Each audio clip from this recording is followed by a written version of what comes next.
ISIS ఇప్పుడు ఏదైతే ప్రపంచవ్యాప్తంగా ఉద్రిక్తతలు సృష్టించేది, ఇస్లామిక్ స్టేట్ ఆఫ్ కోరిసన్, అట్లాగే ఐఎస్ఐఎస్ కేనేమో కోరిసన్, సిరియా ఇది. ఈ సిరియా లాగా తయారు చేయాలనుకునేటటువంటి ఐఎస్ఐఎస్ ఏదైతే ఉందో దానికి సంబంధించిన ఇస్లామిక్ రాజ్యం కింద ప్రపంచాన్ని మార్చాలన్నటువంటి సంస్థ ఏదైతే ఉందో అది ఇప్పుడు అమెరికానే పుట్టించింది. నేను నిన్ననే ప్రస్తావించాను.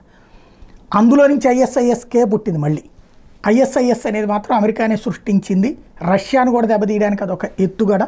రష్యాలోని కొంతమంది కూడా ఐఎస్ఐఎస్లో భాగస్వాములు ఉన్నారు అన్నటువంటి. ఇప్పుడు తాజాగా మళ్ళీ చర్చకు వచ్చినటువంటి అంశం ఏంటంటే అమెరికాలో జరిగిన పేలుళ్ళ వెనకాల ఐఎస్ఐఎస్ ఉండటం, అమెరికాలో జరిగిన కాల్పుల వెనకాల ఐఎస్ఐఎస్ ఉండటం, ఆత్మాహుతి దాడుల వెనకాల ఐఎస్ఐఎస్ ఉండటం.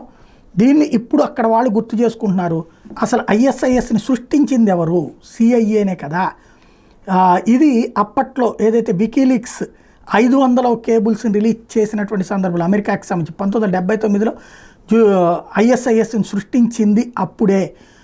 జూలియన్ అసాంజేకి సంబంధించినటువంటి ఆ నివేదికలు ఇప్పుడు బాగా చర్చకు వస్తున్నాయి.